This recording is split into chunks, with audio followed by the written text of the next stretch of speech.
आज आपण गव्हाच्या पिठाचा आणि गुळाचा एक खास मस्त असा पारंपरिक गोड पदार्थ बनवणार आहोत। खुसखुशीत, हलके फुलके, वरतून कुरकुरीत आणि आतून अगदी मऊ जाळीदार गुलगुले। हे गुलगुले बनवायला खूप सोपे आहेत आणि फारसं साहित्यही लागत नाही, अगदी झटपट तयार होतात। यामध्ये मी एक खास सिक्रेट साहित्य वापरणार आहे, ज्यामुळे गुलगुले छान खुसखुशीत, वरतून कुरकुरीत होतात। शिवाय ते फुगून सुंदर जाळीदार होण्यासाठी एक सोपी पद्धतही या व्हिडिओमध्ये मी सांगणार आहे। त्यासाठी व्हिडिओ शेवटपर्यंत नक्की बघा। अगदी लहानांपासून मोठ्यांपर्यंत सगळ्यांनाच आवडणारी ही पारंपरिक रेसिपी एकदा नक्की ट्राय करून बघा। चला तर मग लगेचच सुरुवात करूया गव्हाच्या पिठाचे स्वादिष्ट गुलगुले कसे बनवायचे ते। नमस्कार, मनीषा's टेस्टी रेसिपीमध्ये तुमचे सर्वांचे मनापासून खूप खूप स्वागत। आता सुरुवातीला गुलगुले बनवण्यासाठी अगोदर आपण गुळाचं पाणी तयार करून घेणार आहोत। तर त्यासाठी इथं गॅसवर मी एक पातेलं ठेवून घेतलेलं आहे आणि त्यामध्ये 1 वाटी एवढा गूळ टाकून घेतलेला आहे। गूळ इथं मी फोडून घेतलेला आहे, तुम्ही किसून किंवा चाकूने कट करून घेऊ शकता। नंतर त्याच वाटीने 1 वाटी पाणी घेतलेलं आहे।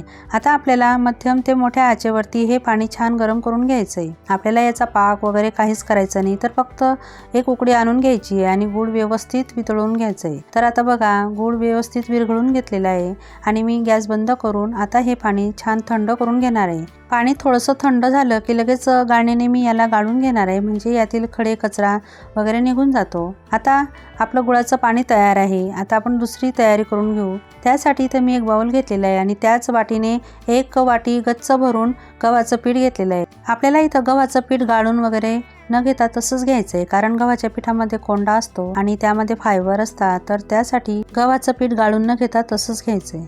आता मी सुरुवातीला सांगितलं की आपले जे गुलगुले आहेत ते छान कुरकुरीत खुसखुशीत होण्यासाठी मी एक पदार्थ वापरणार आहे, तर तो म्हणजे रवा। आता इथं मी 2 ते 3 चमचे रवा टाकून घेतलेला आहे। इथं बारीकच रवा घ्यायचा आहे। नंतर आता त्यामध्ये आपण इतर साहित्यही टाकून घेणार आहोत। तर इथं 1 चमचा जाडसर कुटून घेतलेल्या शेवगा घेतलेल्या आहेत, अर्धा चमचा खसखस घेतलेली आहे, अर्धा चमचा वेलची पावडर घेतलेली आहे, अर्धा चमचा इथं सुंठ पावडर घेतलेली आहे। सुंठ पावडर मी घरीच तयार करून घेतलेली आहे, तुम्ही विकत मिळते ती घेतली तरी चालेल। आता इथं मी 2 चिमूट एवढं मीठ टाकून घेणार आहे। गोडाचा पदार्थ असला की त्यामध्ये थोडंसं मीठ टाकून घ्यायचं, म्हणजे त्याची चव आणखीनच छान लागते। आता हे सगळं साहित्य आपण व्यवस्थित मिक्स करून घ्यायचं आहे। यामध्ये तुम्ही ओल्या किंवा सुक्या खोबऱ्याचे तुकडेही टाकून घेऊ शकता। आता आपण गुलगुल्यांसाठीचे बॅटर तयार करून घेऊ। तर इथं गुळाचं पाणी आहे ते थोडंसं कोमट आहे, जास्तही थंड वगैरे झालेलं नाही, तर असंच आपल्याला हे गुळाचं पाणी हवं। आता आपण मिश्रण तयार करून घेऊ। तर त्यासाठी इथं पिठामध्ये मी गुळाचं पाणी टाकून घेते।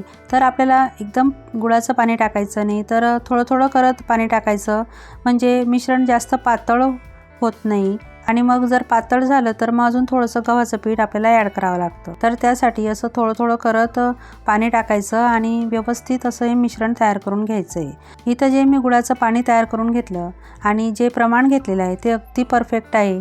तर इथं 1 कप गव्हाच्या पिठासाठी 1 कप गूळ आणि 1 कप पाणी घ्यायचं, अगदी योग्य प्रमाण आहे।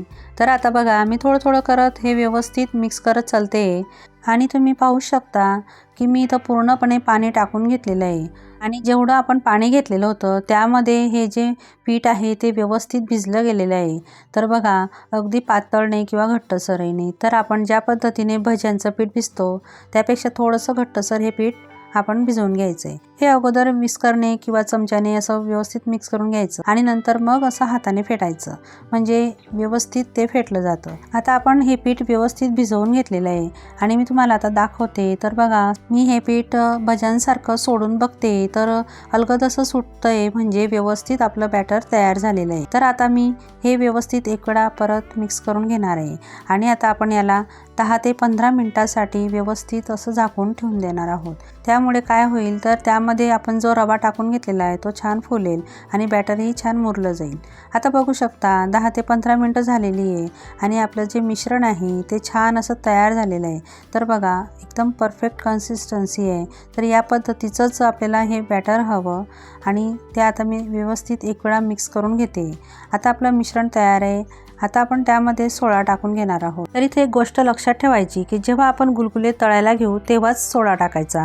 अगोदर जर सोडा टाकून ठेवला तर मग गुलगुल्यांना छान अशी जाडी पडणार नाही, तर त्यासाठी ही टीप लक्षात ठेवायची। आता आपले गुलगुले छान जाळीदार होण्यासाठी मी एक सिक्रेट ट्रिक सांगणार होते। तर आपण सोडा टाकल्यानंतर हे जे बॅटर आहे ते साधारण 2 ते 3 मिनटं व्यवस्थित असं फेटून घ्यायचं। जोपर्यंत ते बॅटर व्यवस्थित फुलत नाही तोपर्यंत ते फेटायचं, त्यामुळे छान अशी जाडी पडते। इथं मी सोडा टाकून घेतलेला आहे, तुम्ही सोड्याऐवजी बेकिंग पावडर घेतली तरी चालेल।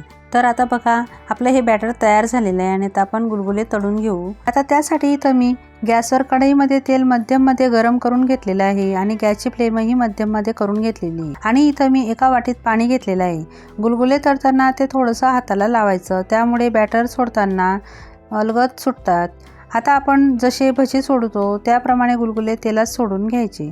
सुरुवातीला थोडे कमीच गुलगुले सोडायचे, कारण तेलाच्या टेम्परेचरचा अंदाज आपल्याला सुरुवातीला येत नाही, त्यामुळे गुलगुले हे थोडे सोडायचे आणि गुलगुले हे सोडताना गॅसची आच मध्यममध्ये ठेवायची आणि मग नंतर कमी करून घ्यायची आणि कमी आचेवरती हे उलटपलट करत छान रंग येईपर्यंत तळून घ्यायचे। आता बघू शकता मी कमी आचेवरती छान गुलगुल्यांना कलर येई तोपर्यंत हे तळून घेतलेले आहेत। आता गुलगुल्यांमध्ये गूळ असतो त्यामुळे त्यांना थोडा डार्क कलर येतो।